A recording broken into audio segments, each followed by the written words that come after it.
আজিৰ ভিডিঅ'টো কেকটো কাট কৰাৰ পৰাই ষ্টাৰ্ট কৰিছোঁ। ওপৰৰ পাৰ্টটো অলপ কাটি দিছোঁ যিহেতু অলপ বেছিকৈ ফুলি গ'ল। আৰু আজিৰ কেকটো মই 4টা লেয়াৰত কাট কৰিছোঁ। কেকটো যিহেতু বনাব গৈ আছোঁ মই তল, সেইটো কাৰণে 4টা লেয়াৰত কাট কৰিছোঁ। আৰু মই এইটো আজি দিছোঁ ষ্ট্ৰবেৰী ফ্লেভাৰ, আৰু বনাব গৈ আছোঁ মই আজি হোৱাইট ফৰেষ্ট, তাকো ফাৰ্ষ্ট টাইমৰ কাৰণে।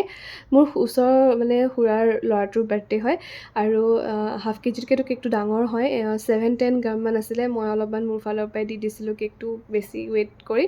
আৰু আপোনালোকে যদি কোনোবাই কেক শিকিব বিচাৰিছে তেতিয়াহ'লে মোৰ লগত কণ্টেক্ট কৰিব। কেকটো বেছি ভালকৈ মই ফাইনেল কোটিং কৰা নাই যিহেতু ওপৰত চকলেট থাকিব, ধৰিব নোৱাৰে। আৰু ধুনীয়াকৈ ষ্টাৰ নজেলটো দি পেলাই ধুনীয়াকৈ বনাই দিলোঁ, পাউডাৰটো তলত দি দিলোঁ, আৰু ওপৰত চেৰী কেইটামান লগাই দিছোঁ। যিহেতু ব্লেক ফৰেষ্টেই হওক বা হোৱাইট ফৰেষ্টেই হওক, চেৰী দিলে ভাল লাগে। আৰু চকলেট গাৰ্নিচিংকেইটা কেনেকুৱা লাগিছে মই নতুনকৈ অনলাইনৰ পৰা অৰ্ডাৰ কৰিছোঁ, জনাব। আৰু কেকটো যে খাবলৈ কৈছোঁ নহয়, বহুতেই বেছি টেষ্টি আছিলে। মই হোৱাইট ফৰেষ্ট কেক সেইদিনা মানে যিদিনাখন বনাইছোঁ সেইদিনাখনেই খাই পাইছোঁ।